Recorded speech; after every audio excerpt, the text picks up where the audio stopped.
저는 오늘 일부 사회를 맡았는데요. 더불어민주당의 박수현 국회의원이고 현재 수석 대변인입니다. 1시간 반 동안 함께하겠습니다. 감사합니다.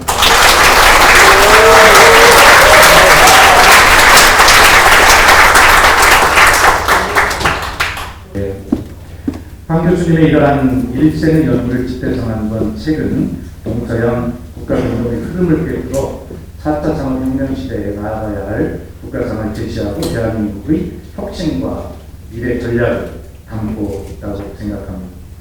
이번 교수님의 저작이 갖는 의미는 그간 서양의 지식 수입상에 머물러 있던 한국 사회과학의 수준을 세계적 수준으로 끌어올리는 것으로 21세기 한국 사회과학의 기념비적 승리가 될 수 있다, 이렇게 의미를 부여할 수 있겠습니다.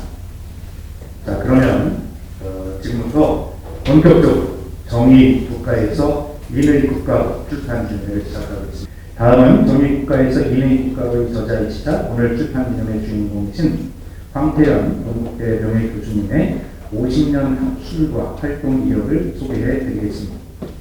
황태현 교수님은 서울대학교 외교학과를 졸업하고 같은 학과 대학원에서 해결에 있어서의 전쟁의 개념으로 석사학위를 받으셨습니다. 그리고 1984년 독일로 건너가 학업을 계속하여 1991년에 독일 프랑크푸르트 괴테 대학교에서 최신 기술 변동 속에서 지배와 노동으로 박사학위를 받으셨습니다. 1994년 동국대학교 정치외교학과 교수로 초임돼 30년 동안 동서양 정치 철학과 정치 사상을 연구해 가르쳤고 2020년 3월에 명예교수가 되셨습니다. 그동안 수많은 인재와 석박사 제자를 배출했고 지금도 동국대학교 학부와 대학원에서 강의를 계속하면서 집필에 매진하고 계십니다. 한국정치연구회 부회장을 역임하시고 지금은 한국정치학회, 한국정치사상학회, 한국국제정치학회 명예이사이시며 김대중 학술원 회원이시기도 합니다. 해외경제연구소 연구원, 한겨레신문 프랑크푸르트 통신원, 대통령 직속 정책기획위원회 위원, 새천년민주당 국가전략연구소 소장, 민주당 국가전략연구소 소장 등을 역임하셨습니다. 그동안 한국일보, 서울신문, 조선일보, 동아일보, 중앙일보 등 여러 신문에서 컬럼니스트로 활동하셨고 지금은 2025년 7월부터 광복 80년 기념 추진위원회 위원으로 활동 중이십니다. 근 반세기 동안 동서고금의 정치 철학과 제 학문을 폭넓게 탐구하면서 공자 철학과 한국, 중국의 근대사에 관한 광범하고 철저한 연구를 바탕으로 공자 철학의 서천을 통한 서구 계몽주의의 흥기와 서양 근대 국가 및 근대화에 관한 연구에 헌신해 오셨습니다. 반세기 동안 총 87권의 책을 저술하셨습니다.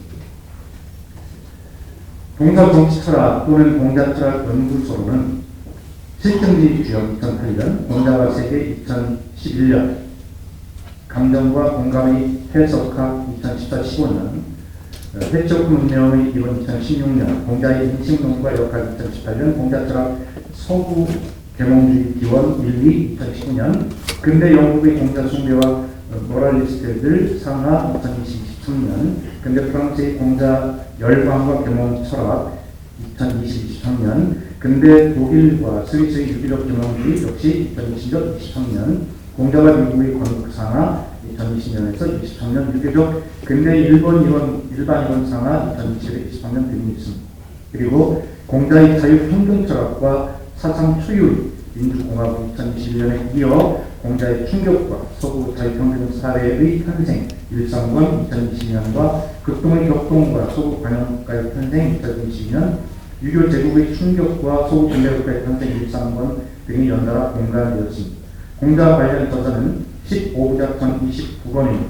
해외로 번역된 책으로는 중국 인민일보 출판사가 공자와 세계 제2권의 대중판 공자 담든 유럽을 깨우다 2015년에 대한 중국 역사가 중역인에 출판되었습니다.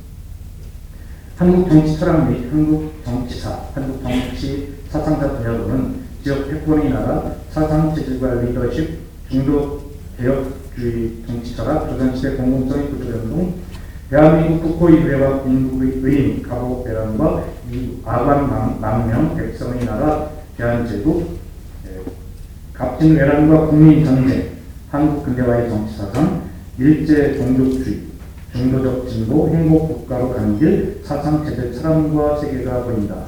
대한민국 국호와 태극기 유래 등 여러 저자가 있고 한국의 출판 혁명을 다룬 한국 금속팔자의 실크로드와 책이나라 조정의 출판 혁명을 공간하셨습니다.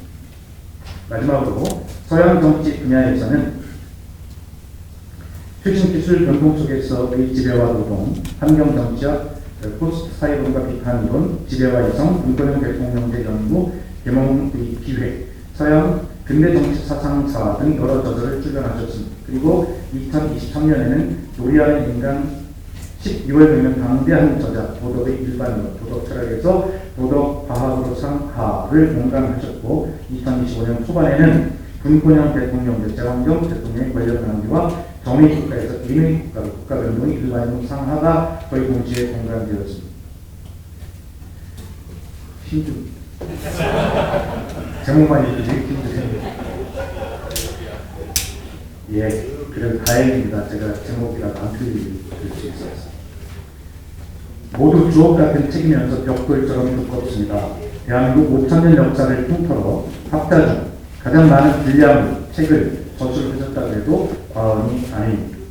가장 정약용 선생님께서 많은 책을 저술한 것으로 알려져 있지만 내용과 분량면에서 황태현 교수님이 가면 압도적이라 할 수 있겠습니다. 박성훈 이사장님 동의하십니까? 동의 안 하시니까. 예, 여러분 이렇게 제목만 읽기도 숨이 가쁜데 이렇게 대한민국에 대한 뜨거운 사랑과 열정으로 초인적인 국민적 업적을 일궈내신 황태현 교수님께 여러분 뜨거운 박수를 한번 보내주시기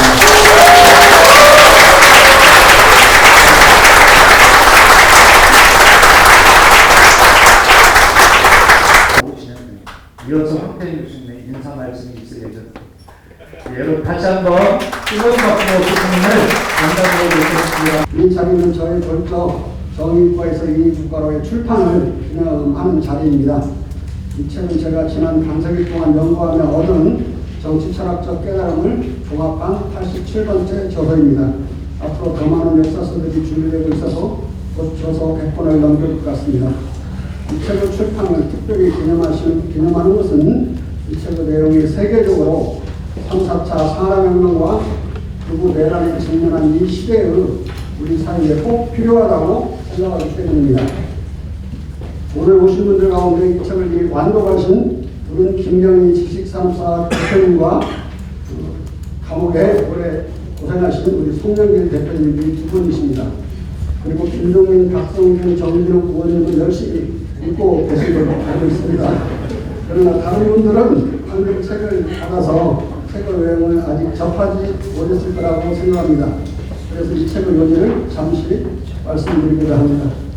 오늘 오신 분들 가운데 지난 2000년 동안 서양은 정의 제일주의의 정의국가를 추구해온 반면 북동 유교국가들은 사랑을 제일로 치는 인정국가를 추구해왔습니다.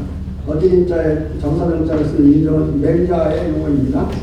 지금까지 인류는 신의 이름으로 사람을 가장 많이 죽였고 그 다음은 정의의 이름으로 사람을 가장 많이 죽였습니다. 정의, 제일주의 세계에서 정의는 살인면허였습니다. 19세기 중반들의 인류는 2, 3억 명에 달하는 사람들을 그리고 또 젊은이들을 정의의 총칼로 살해했습니다.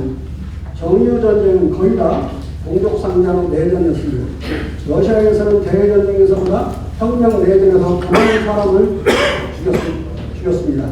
중국에서는 항일전쟁에서 600만 명이 죽었으나 국동내전과 이후 공산당 집권 과정에서는 그 10배인 6천만 명이 죽었습니다.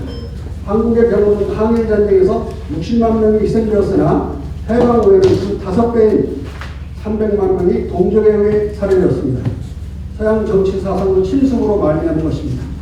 서구 정치 철학과 정치 사상은 플라톤으로부터 홉스, 칸트, 헤겔, 마르크스, 니체, 베거, 레닌, 스탈린, 푸코 그리고 현재 서양의 현실주의 리얼리즘이라고 하죠. 현실주의 정치학에 이르기까지 사랑을 비웃는 정의지상주의적, 정의제일주의적 정의국가를 추구해왔습니다. 그런데 상반된 정의는 바로 폭력투쟁으로 통합니다. 플라톤의 국가론의 부제는 정의의 방향입니다. 그러니까 정의국가론이라고 할 수 있는데요. 이 정의국가는 이른바 수호자 신분을 앞세워 군인들이죠. 열등한 이계민족을 정복하여 노예로 만드는 분업적 정의의 노예제 국가였습니다. 홉스는 자연상태를 만인의 만인에 대한 전쟁 상태, 벨룸 옴니스로 봤고, 국내에서 사회상태에 들어간 뒤에도 국가들 간에는 전쟁 상태가 지배적으로 지속된다고 말하고, 전쟁은 국민의 정신건강을 유지시켜준다고 천명했습니다. 칸트는 홉스의 만인전쟁론에 전적으로 동조했습니다. 해겔은 자기의식과 자기의식의 관계를 인종투쟁으로 국제관계를 전쟁 상태로 보고, 홉스처럼 전쟁은 시민정신을 건강하게 유지시켜준다고 주장했습니다. 마르크스는 지금까지 사회의 역사는 아시다시피 계급투쟁을 역사라고 선언하고 혁명의 수단을 폭력투쟁으로 제시했습니다. 소련은 폭력을 계급투쟁을 활성화하는 적시의 심리적인 평화 교란자라고 예찬하고, 레닌은 마르크스와 소련의 폭력투쟁론을 당연시했고, 스탈린은 폭력을 새 사회로 가는 가장 빠른 길이라고 봤습니다. 그리고 네온 트로츠키는 모든 국가는 폭력에 기초해 있다고 단언함으로써 정리국가의 조폭적 본질을 자인했습니다. 다 아시다시피 모택동은 권력은 총구에서 나온다고 천명했습니다. 베버는 국가를 정당한 폭력 독점체로 정치를 권력투쟁으로 정의했습니다. 니체는 홉스의 태제를 다각도로 악용하여 인종과 세계대전을 부추기고 부르짖었습니다. 미셸 푸코는 정치를 다른 수단에 의한 전쟁의 연속으로 규정했습니다. 클라우제비치는 전쟁은 다른 수단에 의한 정치 연속이라고 했는데, 푸코는 뒤집어서 정치 자체가 전쟁이라고 했어요. 그리고 오늘날 미국과 유럽의 현실주의 정치학은 국제관계를 폭수주의적 전쟁 상태로 정의합니다. 오늘까지 계속 이어지는 거죠. 서양 정치학은 이와 같이 2000년간 역사와 사회의 발전 동력을 폭력으로 보는 투쟁 유일주의를 신봉해왔습니다. 전문용어로 캄프 싱구라리스무스라고 합니다. 반대로 공자는 사랑을 정의에 앞세우고 인의를 동시에 추구하는, 인과 의를 동시에 추구하는 국가를 왕국국가 또는 대동국가라고 하고, 정의만 추구하는 국가를 패도국가로 격하했습니다. 요순시대의 대동사회는 왕국국가였고, 하원주 3대와 순당나라는 인의를 둘 다 추구하려는 왕국국가의 잔재를 간직했습니다. 그러나 송대 이후 인구가 증가하고 토지가 상대적으로 부족하고 상호 발달로 인해 경제사회적으로 불평등해지면서 토지와 재물을 균등화하는 사회 정의는 포기되었습니다. 그래야 송나라에서 청나라까지, 고려에서 조선까지 정의를 포기하고 각종 재변에 대처하는 황정과 불인정책에 치중하는 애민 중심의 인정국가를 추구했습니다. 인정국가는 양민과 교민의 복지국가였습니다. 정의를 포기한 까닭에 극동에서 계급투쟁은 극히 드물었으나 정의 없는 인정은 종종 편애로 흘러 심각한 강파 싸움을 이야기했습니다. 강파 싸움 이야기를 많이 들으셨을 겁니다. 그러나 그런 가운데서도 유교과 지식인들은 정의를 사랑의 바탕 위에서 추구하는 요순시대의 대동사회를 언제나 유토피아적 꿈으로 잊지 않고 오늘까지도 마음속 깊이 간직해 왔습니다. 대동이 무슨 뜻인지는 모르지만 오늘날도 대동이라는 말은 많이 쓰여지고 학생의 축제는 대부분 대동제라고 그러죠. 이 대동사회가 바로 인과 의가 서로로 결합한 대동을 시행하는 인의국가입니다. 그래서 저는 사랑 없는 정의는 살인 면허이고 정의 없는 사랑은 갈등의 화근이라는 정기록 의원님이 수정해 주셨어요. 명제를 수립하고 종래의 정의국가를 조폭국가로 격하여 과거에 귀속시키고 사랑을 정의에 앞세워 사랑으로서 정의를 시행하는 동서 협파, 좌우 합력의 미래국가로 인의국가를 다시 천명하고 거창합니다. 하지만 인의국가의 실현은 시대적 조건이 허용되어야 할 것입니다. 저는 인의국가를 이룰 수 있는 시대가 왔다고 판단합니다. 서양에서 그간 치열하게 대결 정치를 펴오던 좌우 정당들은 IT, AI 혁명 시대를 맞아 국가 정책을 전대미문호 수준으로 수렴시키고 있습니다. 거의 정책들이 저하고 똑같아요. 대표적으로 기본소득제도, 종업원 지주제, 법인세, 소득세, 동시감세 정책 등 수없는 정책들이 좌우 정책이 거의 유사하게 일치하고 있습니다. 또 좌우 정당은 극우 세력과 타도를 공동 과제로 삼아 서로 연합하고 있습니다. 중동의 5개 국가가 붕괴됐고 아프리카의 대부분의 나라들이 경제적으로 붕괴됐습니다.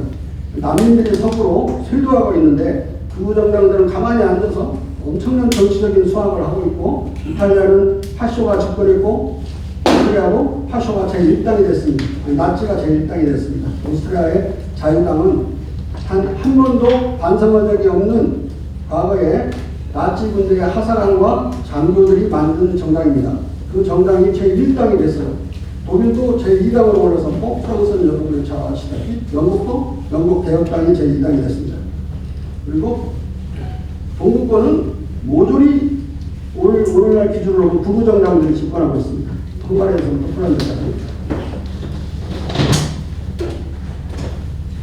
이런 상황에서 과거의 좌익과 우익 정당들이 극우 정당의 집권을 막으려고 지금 계속해서 협력해서 어렵게 막아내고 있는 상황입니다. 독일도 그렇고 사실 프랑스도 마찬가지입니다. 우리나라에서도 극우 내란 세력을 물리치기 위해 좌우 연대와 조짐이 있습니다.